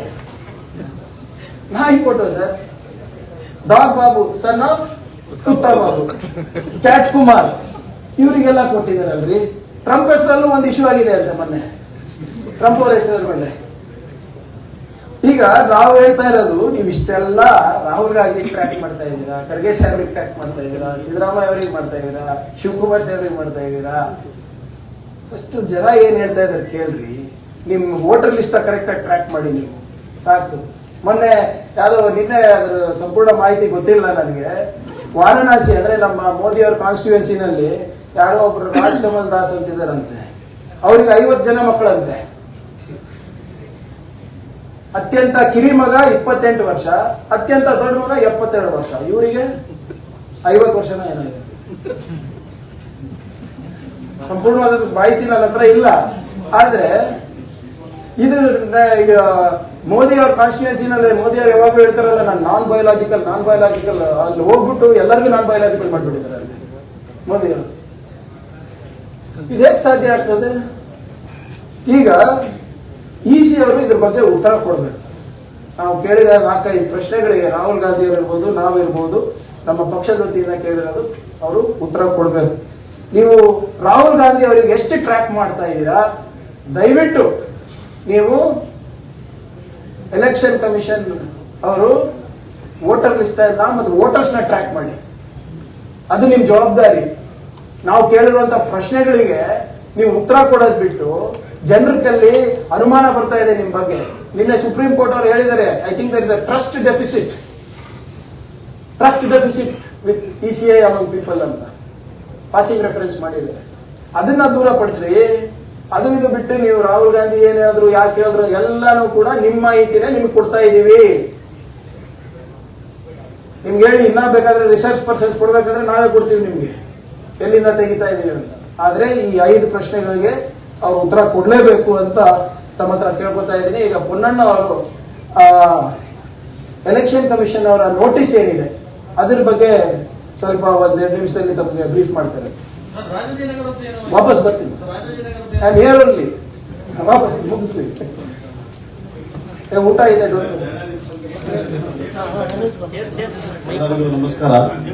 ನಾನು ಜಾಸ್ತಿ ಸಮಯ ತಗೊಳ್ಳೋದಿಲ್ಲ. ಈಗಾಗಲೇ ಮಾನ್ಯ ಸಚಿವರಾದಂತ ಪ್ರಿಯಾಂಕ್ ಖರ್ಗೆ ಅವರು ದೀರ್ಘವಾಗಿ ಎಲ್ಲ ವಿಚಾರವನ್ನ ಇಟ್ಟಿದ್ದಾರೆ. ಇದರಿಂದ ಸಂಶಯ ಉದ್ಭವ ಆಗೋದಿಲ್ಲ ಅಂತ ಯಾರು ಕೂಡ ಹೇಳೋದಕ್ಕೆ ಸಾಧ್ಯನೇ ಇಲ್ಲ. ಆದರೆ ಎಲೆಕ್ಷನ್ ಕಮಿಷನ್ ಅವರು 2 ರೀತಿಯಾಗಿ ಉತ್ತರವನ್ನು ಕೊಟ್ಟಿದ್ದಾರೆ ಮಾನ್ಯ ರಾಹುಲ್ ಗಾಂಧಿ ಅವರು ಹೇಳಿದ್ದಕ್ಕೆ. ಒಂದು rule 23 electoral registration of electors rules 1960 23 ಅದ್ರ ಕೆಳಗಡೆ ನೀವು ಓದ್ತಲ್ಲಿ ಬನ್ನಿ, ಇಲ್ಲ ಅಂದ್ರೆ ನೀವು ಇಡೀ ದೇಶಕ್ಕೆ ಕ್ಷಮೆಯಾಚನೆಯನ್ನು ಮಾಡಬೇಕು ಅಂತ ಹೇಳುವಂಥದ್ದು ಮಾಡಿದ್ದಾರೆ. ಬಹುಶಃ ಯಾವುದೇ ಸಂವಿಧಾನಿಕವಾದಂಥ ಸಂಸ್ಥೆ ಈ ರೀತಿಯಾಗಿ ಒಂದು ವಿರೋಧ ಪಕ್ಷದ ನಾಯಕರ ಹೇಳಿಕೆಯನ್ನು ತಿರಸ್ಕರಿಸ್ತಾರೆ ಅಂತ ಹೇಳಿದ್ರೆ ಇದು ಕಗ್ಗೊಲೆ, ಸಂವಿಧಾನದ ಕಗ್ಗೊಲೆ, ಪ್ರಜಾಪ್ರಭುತ್ವದ ಕಗ್ಗೊಲೆ. ಆದರೆ ಬಹಳ ನಮ್ಗೆ ಆಶ್ಚರ್ಯ ಆಗೋದು ಅಂತ ಹೇಳಿದ್ರೆ ಈ ಎಲೆಕ್ಟರ್ ರೂಲ್ಸ್ ಅನ್ನ ಹತ್ತಿರದಿಂದ ಗಮನಿಸಿದ್ರೆ ಈ ರೂಲ್ ಈ ನಾವು ಎತ್ತಿರುವಂತಹ ಯಾವುದೇ ಪ್ರಶ್ನೆಗೆ ಈ ರೂಲ್ ಅನ್ವಯ ಆಗೋದೇ ಇಲ್ಲ. It has no applicability at all. ಈ ರೂಲ್ಸ್ ಇರುವಂತದ್ದು ರೂಲ್ 12ರಿಂದ 20ವರೆಗೂ ನೋಡ್ಬೇಕು. ಬರೀ 20 ಸಬ್ ಕ್ಲಾಸ್ 3 ತೆಗೆದು ಜನರಿಗೆ ದಾರಿ ತಪ್ಪಿಸುವಂತ ಕೆಲಸವನ್ನು ಎಲೆಕ್ಷನ್ ಕಮಿಷನ್ ಆಫ್ ಇಂಡಿಯಾ ಮಾಡಿದೆ. ಬರೀ ಒಂದು ಸಬ್ ರೂಲ್ ಅನ್ನ ಕೊಟ್ಬಿಡಿ. 12 ರೂಲಿಂದ 20ರವರೆಗೂ ಪೂರ್ಣವಾದಂತ ಪ್ರಕ್ರಿಯೆಯನ್ನ ಹೇಳ್ತದೆ. ಒಬ್ಬ ಮತದಾರ ಯಾವ ರೀತಿ ಪಟ್ಟಿಯಲ್ಲಿ ಸೇರ್ಪಡೆ ಆಗಬೇಕು, ಅಥವಾ ಒಬ್ಬ ಮತದಾರವನ್ನ ಪಟ್ಟಿಯಿಂದ ಯಾವ ರೀತಿ ಹೊರಗಡೆ ಹಾಕಬೇಕು, ಅಥವಾ ಅಬ್ಜೆಕ್ಷನ್ಸ್ ಆದಾಗ ಮತದಾರರನ್ನ ಪಟ್ಟಿ ಸೇರ್ಪಡೆಗೆ ಅಂತ ಹೇಳೋದು. ಆ ಪ್ರಕ್ರಿಯೆಯಲ್ಲಿ ಯಾವ್ದಾದ್ರು ಅಬ್ಜೆಕ್ಷನ್ಸ್ ಅಥವಾ ಕ್ಲೇಮ್ ಅನ್ನ ಅವ್ರು ಹಿಯರಿಂಗ್ ಮಾಡಬೇಕಾದ್ರೆ ಎನ್ಕ್ವೈರೀಸ್ ಪ್ರಾರಂಭ ಮಾಡಿ ಅವ್ರಿಗೆ ನೋಟಿಸ್ ಅನ್ನ ಜಾರಿ ಮಾಡಿ ಖುದ್ದಾಗಿ ಹಾಜರಾಗಿ ಅಂತ ಹೇಳಿದ ನಂತರ ಅವರು ತಾವು ಅಫಿಡೇವಿಟ್ ಹಾಕಬೇಕು ಅಂತ ಹೇಳ್ಬೋದು ಹೊರತು ಈ ರೀತಿಯಾಗಿ ಮಾಡಿರುವಂತಹ ಗಂಭೀರವಾದಂತಹ ಆರೋಪ 1 ಲಕ್ಷ ಮತದಾರರ ಕಳ್ತನ ಆಗಿದೆ ಅಂತ ಹೇಳುವಂತ ಆರೋಪಕ್ಕೆ ನೀವು ಹೋತಲ್ಲಿ ಬನ್ನಿ ಅಂತ ಹೇಳ್ತಾರಲ್ಲ, ಅನ್ವಯ ಆಗದಿರುವಂತಹ ರೂಲ್ ಅಲ್ಲಿ ಅನ್ವಯ ಆಗುತ್ತೆ ಅಂತ ನಾವು ಭಾವಿಸಿದ್ರು ಕೂಡ ಯಾವ ರೀತಿ ಇದೆ ಅಂತ ಪ್ರಕ್ರಿಯೆ ಅಂತ ನಾವು ಅರ್ಥ ಮಾಡ್ತೀವಿ. ಯಾವ ಕಾರಣಕ್ಕೂ ಕೂಡ ರೂಲ್ 20 ಸಬ್ ಕ್ಲಾಸ್ 3 ಈ ವಿಚಾರಕ್ಕೆ ಅನ್ವಯ ಆಗೋದಿಲ್ಲ. ಇದನ್ನ ದಾರಿ ತಪ್ಪಿಸಲಿಕ್ಕೆ ಅವರು ಬಳಸ್ತಾ ಇದ್ದಾರೆ. ಇದು ಬಹಳ ದೊಡ್ಡ ಅಪರಾಧ ಅಂತ ನಾನು ಇವತ್ತು ECI ಮಾಡಿರುವಂತದ್ದು ಅಂತ ಹೇಳಲಿಕ್ಕೆ ಬಯಸ್ತಾ ಇದ್ದೀನಿ. ಮತ್ತೆ ಎರಡನೇ ವಿಚಾರ, ಇವತ್ತು ಅವರು ಕೊಟ್ಟಿರುವಂತ ನೋಟಿಸ್ ಶಕುಂಡಾಣಿ ಅದು ಕೂಡ ಮನೆ ಸಚಿವರು ಬಹಳ ಸ್ಪಷ್ಟವಾಗಿ ಹೇಳಿದ್ದಾರೆ. 2 ಬಾರಿ ಮತ ಆಗಿದೆ.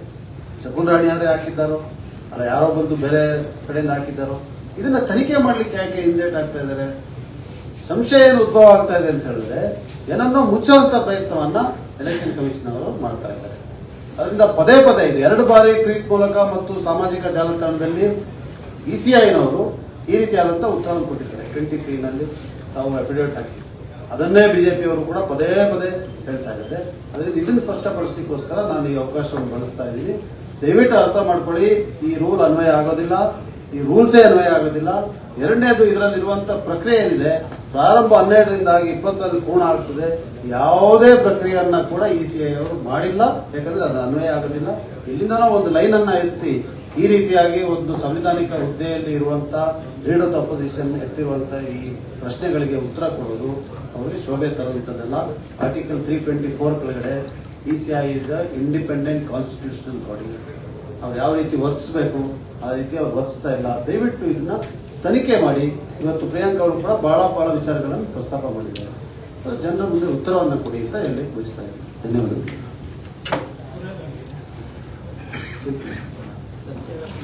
ಕೊನೆಯದಾಗಿ ಒಂದು 2 ವಿಡಿಯೋ ಇದೆ. ಫಸ್ಟ್ ಅದು ಇದು ತೋರಿಸ್ಬಿಡಿ, ಇದೊಂದು ನೋಡ್ಬಿಡಿ. भेजने के लिए वो एक मीटिंग भेजा, जो मीटिंग कर दिया बीजेपी लोग. बीजेपी का मेन वोट बैंक बांग्लादेश वाला है. इधर बांग्लादेशी आदमी बहुत है इधर. वो बीजेपी को क्यों वोट करेगा? वो क्या बोलता है, वो इधर ज्यादा क्या बोलता है इसका, वोट बीजेपी का नहीं डालेगा तो इधर से मारेगा, ऐसा बहुत है इधर. ओ आप ये कह रहे हो डर से देता है? हाँ, डर से देता है इधर. ऐसा हालात बहुत है इधर. तुबरेली सिद्धापुरा में बहुत बांग्लादेश वाला है. अभी बांग्लादेश वाला का चलो इधर एक मीटिंग भी बना दिया. एक आदमी बहुत आदमी इधर ही वो रोड क्लीन करता है ना, वो भी बांग्लादेश बहुत आदमी है. वो वोट बैंक बीजेपी का वही है, लोकल वाला नहीं है बीजेपी का. इतना है वही है. वोट बहुत छोड़ा रहा है. ನೋಡಿ, ಇದು ಒಂದು ಮೊನ್ನೆ ರವಿವಾರ ಪ್ರಸಾರ ಆದಂತ ಸಂದರ್ಶನ. ಏನ್ ಹೇಳ್ತಾರೆ, ಇಲ್ಲಿ ಬಾಂಗ್ಲಾದೇಶಿಯವರು ಬಹಳ ಬಂದಿದ್ದಾರೆ, ಅವರೆಲ್ಲರೂ ಕೂಡ ಬಿಜೆಪಿಯವರು ತರಿಸಿದ್ದಾರೆ, ಬಿಜೆಪಿಯವರೇ ಓಟ್ ಹಾಕ್ತಾರೆ, ಇಲ್ಲದೆ ಎದುರಿಸ್ತಾರೆ ಬೆದರಿಸ್ತಾರೆ ಅಂತ. ನನ್ನ ಪ್ರಶ್ನೆ ಇರೋದು, ಬಾಂಗ್ಲಾದೇಶದಿಂದ ಬೆಂಗಳೂರಿಗೆ ಬರೋದು ಹೆಂಗೆ? ಗಡಿ ಕಾಯೋದು ಜವಾಬ್ದಾರಿ ಯಾರ್ದು? ಬಾಂಗ್ಲಾದೇಶದಿಂದ ಬರ್ಬೇಕಾದ್ರೆ ಎಷ್ಟು ಬಿಜೆಪಿ ರಾಜ್ಯವನ್ನ ಪಾರ್ ಮಾಡ್ಬಿಟ್ಟು ಬರಬೇಕು? ಯಾರು ತರಿಸ್ತಾ ಇದ್ದಾರೆ? Who is facilitating their entry? ಇದು ನನ್ನ ಮಾತಲ್ಲ, ಸಾರ್ವಜನಿಕರು, ಒಬ್ಬ ಮತದಾರರು ಹೇಳ್ತಾ ಇರುವಂತ ಮಾತಿದು. ಈಗ ನಾಟಕ ನೋಡಿ. Next This coming Sunday, 13th July, we are organizing Janajagrati Abhiyana against infiltrated Bangladeshis.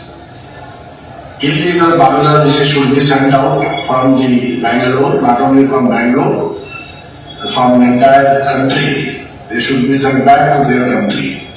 This moment we have taken in Mahadevpura constituency, and there are a lot of Bangladeshis are living here, and they have grabbed the jobs of poor people. So who are illegally living here, our teams have identified, and our war room is also active. We got several information to the war room. We are asking the authorities, so they should send back to their nation.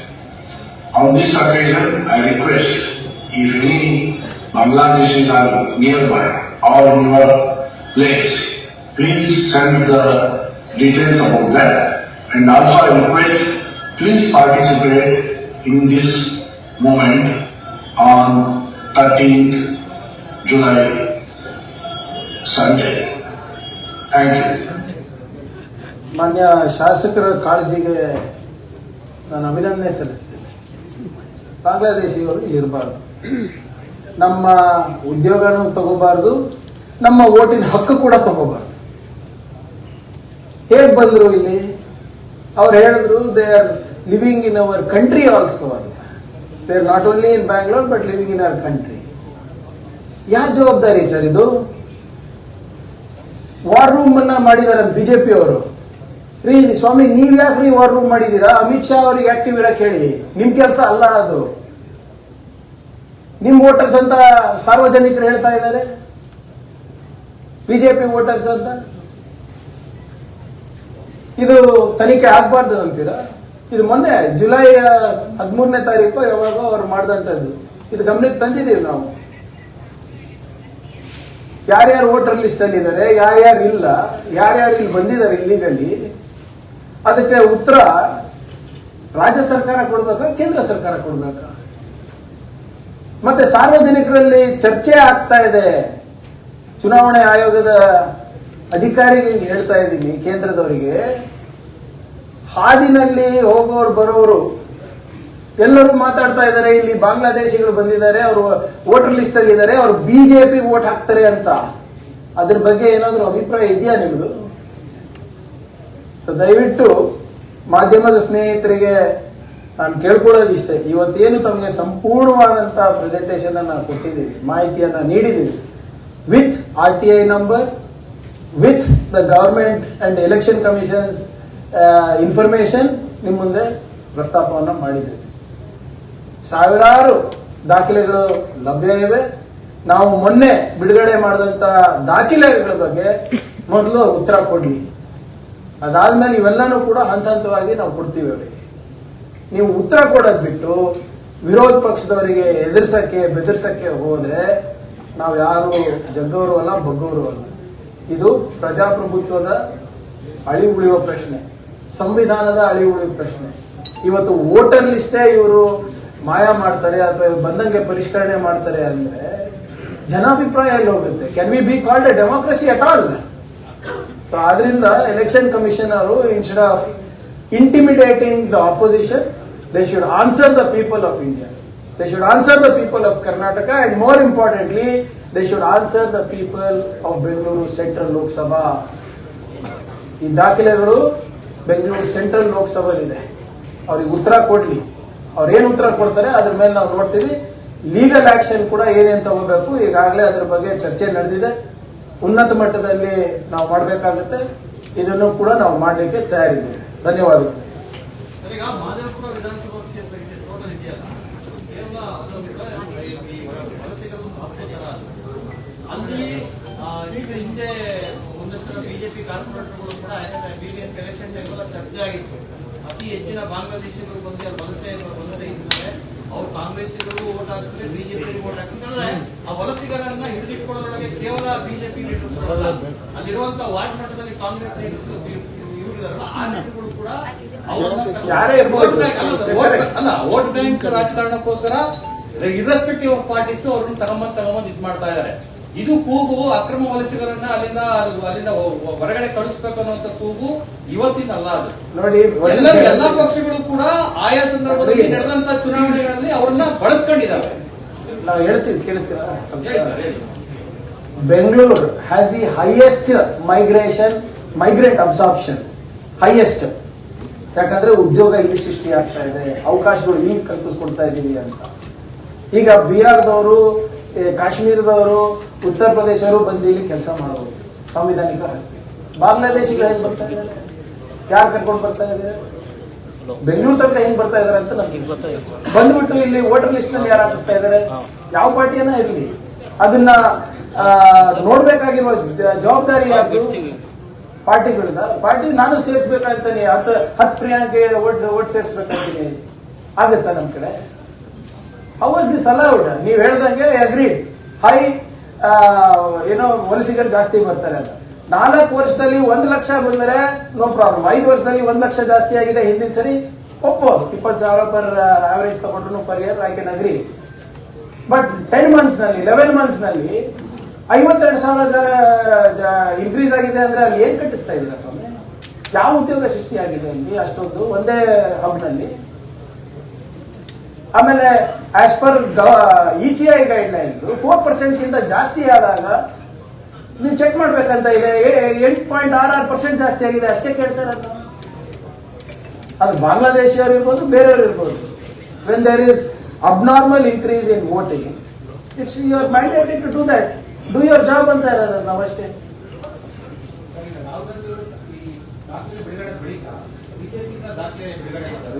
BJP ನಾಯಕರು ಅಲ್ಲಿ particular ಈಗ ವರ್ಣ ವಿಧಾನಸಭಾ ಕ್ಷೇತ್ರ, Shivajinagar, Gandhinagar, Rajajinagar, so ಆ ಕ್ಷೇತ್ರದ್ದು ದಾಖಲೆ ಬಿಡುಗಡೆ ಮಾಡಿ ಅಲ್ಲಿ ಒಂದು ಸಮುದಾಯದ ವೋಟರ್ನು ಸೇರಿಸಿದಂಗೆ ಒಂದಷ್ಟು ಜನ ಹೇಳಿದ್ರು. ಅಲ್ಲಿ ಡಬಲ್ ವೋಟ್ ಆಗಿರುವಂತದ್ದು, ಒಂದೇ ಸಮುದಾಯದ ಒಂದೇ ಮನೆಯಲ್ಲಿ ಜಾಸ್ತಿ ಇರುವಂತದ್ದು.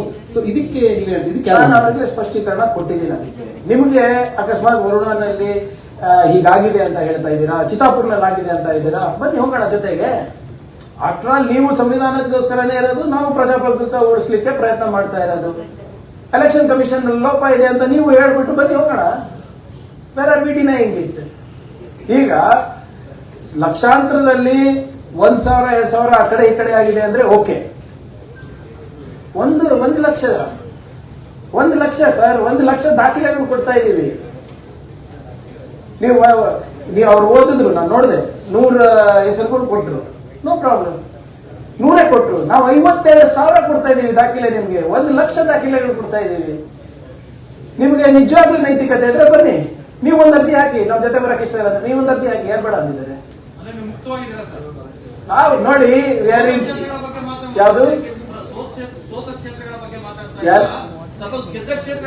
ಎಲ್ಲ ಮಾಡಿ ಸ್ವಾಮಿ. ಈಗ ಬಿಜೆಪಿ ಅವರು ಏನ್ ಹೇಳ್ತಾ ಇದ್ದಾರೆ, ಚಿತ್ತಾಪುರ್ನಲ್ಲೂ ಅಕ್ರಮ ನಡೆದಿದೆ ಅಂತ ಅಲ್ಲ.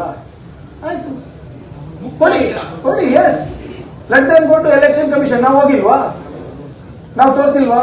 RTI ನಂಬರ್ ಹಾಕಿದ್ದೀನಿ ಸರ್, ಗವರ್ಮೆಂಟ್ ಇನ್ಫಾರ್ಮೇಶನ್ ತೆಗೆದಿದ್ದೀನಿ, ವಿತ್ ನಂಬರ್ ಕೊಡ್ತಾ ಇದ್ದೀನಿ, ಡೇಟ್ ಕೊಡ್ತಾ ಇದ್ದೀನಿ. ಕೊಟ್ಟು ಹೋಗಿ, ಯಾರು ಬೇಡ ಅಂದಿದ್ದಾರೆ? ನೋಡಿ, ಪ್ರಶ್ನೆ ನೀವ್ ಹೇಳೋದು, ಬಹಳ ಜನ ಮಾಧ್ಯಮ ಸ್ನೇಹಿತರು ಇದೇ ಕೇಳೋದು, 45 ದಿನದಲ್ಲಿ ಯಾಕೆ ಹೋಗಿಲ್ಲ? ಈ ಮಾಹಿತಿ ಸಿಗ್ಬೇಕಲ್ಲ, ನಾವು ಅದಕ್ಕೆ ಹೇಳ್ತಾ ಇರೋದು. ಎಲೆಕ್ಟ್ರಾನಿಕ್ ರೀಡೇಬಲ್ ಅಥವಾ ಡಿಜಿಟಲಿ ರೀಡೇಬಲ್ ನಮ್ಗೆ ಪೇಪರ್ ಸಿಕ್ಕಿದ್ರೆ ಗನ್. ಆದ್ರೆ ಎಲ್ಲ ಇನ್ಫಾರ್ಮೇಶನ್ ಕೂಡ ನಾವು ಇವತ್ತೇನು ತೋರಿಸಿದೀವಿ, ವಿತಿನ್ 45 ಡೇಸ್ ಅರ್ಜಿ ಹಾಕಿದ್ದೇವೆ, ನಮ್ಗೆ ಸಿಕ್ಕಿಲ್ಲ ಅಷ್ಟೇ. ಅದಕ್ಕೆ we will take legal recourse. We are not fighting an election petition here. Am I right, sir? We are not fighting an election petition here. We are not asking a recall of the candidate also. We are merely exposing the process. ಮಾಡೋ ವಿಚಾರವಾಗಿ ರಾಜ್ಯ ಸರ್ಕಾರದಿಂದ ಏನ್ sir? ಯಾಕಂದ್ರೆ ಹಿಂದೆ ಕೇಂದ್ರ ಸರ್ಕಾರ ಅದನ್ನು ಕೂಡ ಮಾನ್ಯ ಪರಮೇಶ್ವರ್ ಸಾಹೇಬರು ಅಲ್ಲಿ ಉತ್ತರ ಕೊಟ್ಟಿದ್ದಾರೆ ಸದನದಲ್ಲಿ. ಹೋದ ಬಾರಿನೂ ಕೊಟ್ಟಿದ್ದಾರೆ, ಈ ಸರಿನೂ ಬಂದ್ರೆ ಮಾಡ್ತಾರೆ. That is a different issue. But ನಾವು ಹೇಳ್ತಾ ಇರೋದು ವಿತ್ ರೆಸ್ಪೆಕ್ಟ್ ಟು, ಇದು ಬರೇ ಬಾಂಗ್ಲಾದೇಶ ಇಲ್ಲ, ಆಫ್ರಿಕನ್ಸ್ ಇರ್ಬೋದು, ಯಾರ್ಯಾರು ಡ್ರಗ್ ದಂಧೆ ಮಾಡ್ತಾರೆ ಅವ್ರಿಗಿಂತ ಅವೆಲ್ಲಾನು ಇದೆ. ಒಂದು separate topic will discuss later sir. ಯಾಕಂದ್ರೆ ಈಗ ನೆಕ್ಸ್ಟ್ 28, 29 ಎಲೆಕ್ಷನ್ಗೂ ಇವ್ರು ಇರ್ತಾರೆ. ಇವ್ರೇ ಮಾತಾಡ್ತಾರೆ. ಯಾರು ಮಾಡ್ಬೇಕಾದ ಕೆಲಸ? ಎಲೆಕ್ಷನ್ ಕಮಿಷನ್ ಅಲ್ವಾ? ನಾವು ಈಗ ತೋರಿಸಿದೀವಲ್ಲ, ಇದಕ್ಕೆ ಉತ್ತರ ಕೊಟ್ಬಿಟ್ರೆ ಆ ಪರಿಷ್ಕರಣೆ ಕರೆಕ್ಟ್ ಆಗುತ್ತೆ. ಸರ್, ಒಂದ್ ಕಡೆ ನೀವು ಮತಗಳತನ ಬಗ್ಗೆ ಹೇಳ್ತಾ ಇದ್ದಾರೆ. ಪಾಟ್ನಾದ ಅಂದ್ರೆ ಬಿಹಾರ ಚುನಾವಣೆ SRI ಮಾಡಿದ್ರೆ ವಿರೋಧ ಮಾಡ್ತೀರಿ. ಚುನಾವಣಾ ಆಯೋಗ ಏನು ಅದನ್ನೆಲ್ಲವನ್ನು ಸರಿಪಡಿಸಬೇಕು ಅಂತ ಹೇಳಿ ಎಲ್ಲಾ ಮತದಾರರು ವಲಸಿಗ ಮತದಾರರು ಅವ್ರನ್ನ ಇದು ಮಾಡ್ತಾರೆ. ಈ ಪಕ್ಷ ಮತ್ತು ನಿಮ್ಮ ಸ್ಟ್ರೀಮ್ ಅಂದ್ರೆ ನಿಮ್ಮ ಏನು ಒಕ್ಕೂಟ ಅದನ್ನ ವಿರೋಧ ಮಾಡುತ್ತೆ. ಯಾಕೆ ಸರ್? ಒಂದ್ ಕಡೆ ಇದೆ, ಒಂದ್ ಕಡೆ ಇದೆ. ಎಲ್ಲಿ ಅಲ್ಲೂ ಸೇಮ್ ಹೇಳ್ತಾ ಇರೋದಲ್ಲ ನಾವು. ಈಗ ಸರ್, ನೀವು ದಯವಿಟ್ಟು you have to give some relief. ಒಂದ್ ನಿಮಿಷ ಹೇಳ್ತೀನಿ, ಆಮೇಲೆ ನಿಮ್ಗೆ ಸಮಾಧಾನ ಇರೋದ್ರೆ ಮತ್ತೆ ಕೇಳಿ. ನಾವು ಎಲ್ಲಾನು ದಾಖಲೆ ಇಟ್ಟೇ ಮಾಡ್ತಾ ಇದ್ದೀವಿ ಸರ್. ಕ್ಯಾಟ್ ಕುಮಾರ್ ಅಂತ ಕೊಡ್ತಾ ಇದ್ದಾರೆ ಸರ್. 65 ಲಕ್ಷ ಜನರನ್ನ ಅವರು ಆಚೆ ಹಾಕಿದ್ದಾರೆ ಸರ್. ಯಾವ ಮಾನದಂಡದ ಮೇಲೆ? ನಿಮ್ಮ ಎಪಿಕ್ ಕಾರ್ಡು, ನಿಮ್ಮ ಆಧಾರ್ ಕಾರ್ಡು, ಕರ್ನಾಟಕದಲ್ಲಿ ನೀವು ವೋಟ್ ಹಾಕ್ಬೋದು, ತಮಿಳುನಾಡಿನಲ್ಲಿ ವೋಟ್ ಹಾಕ್ಬೋದು, ಮಹಾರಾಷ್ಟ್ರದಲ್ಲಿ ವೋಟ್ ಹಾಕ್ಬೋದು, ಏರ್ಪೋರ್ಟಿಗೆ ನೀವು ಎಂಟ್ರಿ ತಗೋಬಹುದು. ಆದ್ರೆ ನೀವು ಮತ ಹಾಕ್ಲಿಕ್ಕೆ ನಿಮ್ ಕೈಲಾಗಲ್ಲ ಬಿಹಾರ್ನಲ್ಲಿ. ಏನ್ ಸರ್ ಅದು? ಹೌದು, ಟ್ರಂಪಿಗೆ ವೋಟರ್ ಲಿಸ್ಟ್ ಸೇರಿಸಿದೀರಾ, ನಮ್ಮವ್ರಿಗೆ ಬಿಟ್ಟಿದ್ದೀರಾ? ಅದನ್ನ ತೆಗಿಬೇಕು ಅಂತ SRI ಮಾಡ್ತಾರೆ. We are telling reforms. ಅದನ್ನ ತೆಗಿಬೇಕಂದ್ರೆ ಆಧಾರ್ ಕಾರ್ಡ್ ಹಾಕ್ಬೇಡ ಅಂತ ಇದ್ದೀರಾ, ದಾಖಲೆಗಳು ಏನು ಕೊಡ್ತಿದ್ದೀರಾ? ಈಗ ಇಲ್ಲಿ ನೋಡಿ, ನಾನು ದಾಖಲೆ ತೋರಿಸಿಲ್ಲ. ವೆಡ್ಡಿಂಗ್ ಕಾರ್ಡ್ ಒಪ್ತೀರಾ ಸರ್? ಮದುವೆ ಕಾರ್ಡ್ ಕೊಟ್ಟಿದ್ದಾರೆ, ಒಪ್ತೀರಾ? ಕಾಮೆಂಟ್ಗೆ ಕೊಟ್ಟಿದ್ದಾರೆ, ಒಪ್ತೀರಾ? ಈಗ ನಿಮ್ಮ ಆರೋಪ ಇರೋದು ಮತಗಳ್ಳತನ ಆಗಿದೆ ಅಂತ. ಸೊ ನೀವು ಹೇಳ್ತಾ ಇರೋದು ಮತದಾರರ ಪಟ್ಟಿಯಲ್ಲಿ ಲೋಪಗಳಿದಾವೆ ಅಂತ. ಆ ಲೋಪಗಳಾಗಿರೋರೆಲ್ಲರೂ ಕೂಡ ಬಿಜೆಪಿಗೆ ವೋಟ್ ಹಾಕಿದ್ದಾರೆ ಅಂತ ನೀವು ಜಸ್ಟಿಫೈ ಮಾಡುವಂತ ದಾಖಲೆಗಳಿದಾವ? ನೋಡಿ, ಅದಕ್ಕೆ ನಾವು CCTV ಕೇಳಿದೀವಲ್ಲ, ಯಾಕೆ ಕೊಡ್ತಾ ಇಲ್ಲ ನಮ್ಗೆ? ನಮ್ಮ BLAಗಳಿರ್ಬೋದು, ಏನೋ ಇರ್ಬೋದು, ನಿಮ್ಮ ಹೆಸರಲ್ಲಿ 3 ಸರಿ ಟಿಕ್ ಹಾಕಿದ್ದಾರೆ. ಅವಾಗ ನಮ್ಗೆ ಗೊತ್ತಾಗಲ್ಲ. ನೋಡಿ, ಅಲ್ಲಿ ನೀವು ವೋಟ್ ಹಾಕ್ಬೇಕಾಗ ಹೋದಾಗ ಅವ್ರು ನಿಮ್ ಹೆಸರು ಕೂಗಲ್ಲ, ನಂಬರ್ ಕೂಗ್ತಾರೆ. ನಂಬರ್ ನೋಡ್ತೀವಿ, ಅವ್ರ ಇಲ್ಲಿ BLA ನೋಡ್ತಾನೆ, ಅಲ್ಲಿ ನೋಡ್ತಾರೆ, ನಂಬರ್ ಕರೆಕ್ಟ್ ಆಗಿದೆಯಾ ಅಂದ್ರೆ ಕೈ ಎತ್ತಾರೆ, ಹೋಗಿ ವೋಟ್ ಹಾಕ್ಬಿಡ್ತಾರೆ. ಯಾರು ತಂದೆ ಹೆಸರು ಎಲ್ಲ ಎಲ್ಲರೂ ಹೇಳಲ್ಲ. ಹೌದಾ ಇಲ್ಲ? ಪ್ರಾಕ್ಟಿಕಲ್ ಆಗಿ ಯಾರು ಎಲೆಕ್ಷನ್ ಮಾಡ್ತಾರೆ ಅವ್ರಿಗೆ ಗೊತ್ತಿರ್ತದೆ ಇದೆಲ್ಲಾನು. ಸೊ ಇಲ್ಲಿ ನಾವು CCTV ಕೇಳಿದ್ರೆ ಯಾಕೆ ಕೊಡ್ತಾ ಇಲ್ಲ? ಯಾಕೆ ಎಲೆಕ್ಷನ್ ಕಮಿಷನ್ ಮಹಾರಾಷ್ಟ್ರ ಚುನಾವಣೆ ಆದ್ಮೇಲೆ 45 ದಿನ ಆದ್ಮೇಲೆ CCTV ಫುಟೇಜ್ ಅನ್ನ ಡಿಲೀಟ್ ಮಾಡ್ಬೇಕಂತ ಹೇಳಿದ್ರು? ನಾವು ಅದು ಹೇಳ್ತಾ ಇಲ್ಲ. ಹೆಸರು ನಂಬರ್ ಹೇಳ್ತಾರೆ, ಆಮೇಲೆ ಫಸ್ಟ್ ನೀವು ಹೇಳ್ದಂಗೆ ಹೆಸರು ಕೂಗ್ತಾರೆ, ನಂಬರ್ ವೆರಿಫೈ ಮಾಡ್ತಾರೆ. ಈಗ 1 ಲಕ್ಷ ನಮ್ದು ಲೀಡ್ ಎಷ್ಟಿತ್ತು ಅಲ್ಲಿ ತನಕ? 82,000 ಇತ್ತು. See, we can accept defeat, sir. We can accept defeat. There is nothing wrong. 20,000ದಿಂದ ಸೋತಿರ್ಬೋದು, 30,000ದಿಂದ ಸೋತಿರ್ಬೋದು, ಅದು ತೊಂದರೆ ಅಲ್ಲ. ಒಂದೇ ಕ್ಷೇತ್ರದಿಂದ 1,14,000 ಹೆಂಗ್ ಬಂತು ಅಂತ ನಾವು ಪರಿಶೀಲನೆ ಮಾಡಿದ್ವಿ. ನಾವು ಆರೋಪ ಮಾಡಿಲ್ಲ. ಫಸ್ಟ್ ನಾವು ಯಾಕೆ ಇವಾಗ ಹೇಳ್ತಾ ಇದೀವಿ? ಯಾಕೆ ನಾವು ಈಗಲೂ ಕೂಡ ನಮ್ಮ ಆರೋಪ ಅಲ್ಲ, ಪುರಾವೆಗಳು ಕೊಟ್ಟಿದ್ದೀವಿ. ದಯವಿಟ್ಟು 1.14 lakh ಹೇಗೆ ಬಂತು ಅಂತ ನಾವು ಪರಿಶೀಲನೆ ಮಾಡಿದಾಗ ನಮ್ಗೆ ಸಿಕ್ಕಂತ ದಾಖಲೆಗಳು. ಬಳಸ್ಕೊಳ್ಳಿ. ಅಂದ್ರೆ ರಾಜಣ್ಣ ಅವ್ರು ಏನು ಹೇಳಿದ್ರು?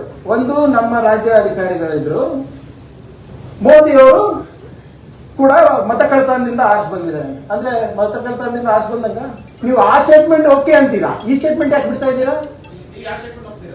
ಯಾವುದು? ನೋಡಿ, ಸ್ಟೇಟ್ ಹೌದು ಸತ್ಯ ಇದೆ. ಸ್ಟೇಟ್ ಆಫೀಸ್ ಬೇರೆ ಇರ್ತಾರೆ. Under whose control? ಈಗ ಎಕ್ಸಾಂಪಲ್, ಇವಾಗ ಸ್ಟೇಟ್ ಎಲೆಕ್ಷನ್ ಕಮಿಷನ್ ಯಾವ ಕೇಳರು? ಕರ್ನಾಟಕ ಕೇಳರು. ಆದ್ರೆ ನಾವು CEC ಕೊಟ್ಟ ಮೇಲೆ ಯಾರ ನಿರ್ದೇಶನದ ಮೇಲೆ ಬರ್ತಾರೆ, ಯಾರ ನಿಯಂತ್ರಣ ಮೇಲೆ ಕೆಲಸ ಮಾಡ್ತಾರೆ? CEC ನಿಯಂತ್ರಣ ಮೇಲೆ. ನಿಮ್ಮ AC ಇರಬಹುದು, DC ಇರಬಹುದು, AROಗಳು ಇರಬಹುದು, AEROಗಳು ಇರಬಹುದು, the all are working under the thing. ನಾವು ಇಶ್ಯೂ ಮಾಡ್ತಿದೀವ ಸರ್ ಎಪಿಕ್ ಕಾರ್ಡ್ಸ್? ರಾಜ್ಯ ಸರ್ಕಾರ ಮಾಡುತ್ತಾ? ಇದು ಒಳ್ಳೆ ಕಥೆ ಆಯ್ತಲ್ಲ. ವೋಟರ್ ಲಿಸ್ಟ್ ಪರಿಷ್ಕರಣೆ ಮಾಡೋದು ರಾಜ್ಯ ಸರ್ಕಾರ ಜವಾಬ್ದಾರಿ ಇಲ್ಲ, ನಮ್ಮ ಅಧಿಕಾರಿಗಳು ಇರ್ತಾರೆ. ಈಗ ಅವರು ಒಳಗಡೆ ಯಾವ ಕಾಕಿ ಚಡ್ಡಿ ಹಾಕೊಂಡಿರ್ತಾರೆ ನಮಗೆ ಗೊತ್ತಾಗ್ತದೆ. ಸರ್, ಈಗ ರಾಜಣ್ಣ ಅವರ ಹೇಳಿಕೆಗೆ ಪೂರಕವಾಗಿ ಅಖಿಲೇಶ್ ಯಾದವ್ ಕೂಡ ಒಂದು ಮಾತು ಹೇಳಿದ್ದಾರೆ. ನಮ್ದೇ ಸರ್ಕಾರ ಕರ್ನಾಟಕದಲ್ಲಿ ಇದ್ದಿದ್ರೆ ಈ BLO BLAಗಳ ಮೇಲೆ ತನಿಖೆ ನಡೆಸ್ತಾ ಇದ್ವಿ ಅಂತ. ಈಗ ಸರ್ಕಾರ ಅಂತದ್ದು ನಿರ್ಧಾರ ಮಾಡ್ಲಿಕ್ಕೆ ರೆಡಿ ಇದೆಯಾ? ಒಂದು. ಇನ್ನೊಂದು, ವಿಧಾನಸಭಾ ಚುನಾವಣೆ ಟೈಮಲ್ಲಿ ನೀವು ಚಿಲುಮೆ ವಿಚಾರ ಪ್ರಸ್ತಾಪ ಮಾಡಿದ್ರಿ. ಆ ಚಿಲುಮೆ ಹಗರಣದ ಇಡೀ ರೂವಾರಿ ತುಷಾರ್ ಗಿರಿನಾಥ್ ಅಂತ ಹೇಳಿ ನಿಮ್ಮ DCM ಕೂಡ ಗಂಭೀರವಾಗಿ ಆರೋಪ ಮಾಡಿದ್ರು. ಅವ್ರ ಮೇಲೆ ಎಲ್ಲ ಆಯ್ತು. ನಿಮ್ ಸರ್ಕಾರ ಬಂದ್ಮೇಲೂ ಅವ್ರು ಕಮಿಷನರ್ ಆಗಿ ಉಳಿಸ್ಕೊಂಡಿದ್ರಿ, ಈಗ ಅಡ್ಮಿನಿಸ್ಟ್ರೇಟರ್ ಆಗಿ ಪ್ರಮೋಷನ್ ಕೊಟ್ಟಿದ್ದಾರೆ. ಅಂದ್ರೆ ಯಾರು ಅಕ್ರಮದಲ್ಲಿ ಭಾಗಿಯಾಗಿದ್ದು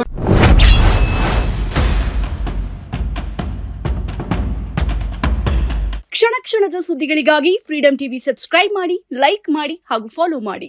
ಹೊಸ ಸುದ್ದಿಗಳ ನೋಟಿಫಿಕೇಶನ್ಗಾಗಿ ಬೆಲ್ ಐಕಾನ್ ಮೇಲೆ ಕ್ಲಿಕ್ ಮಾಡಿ.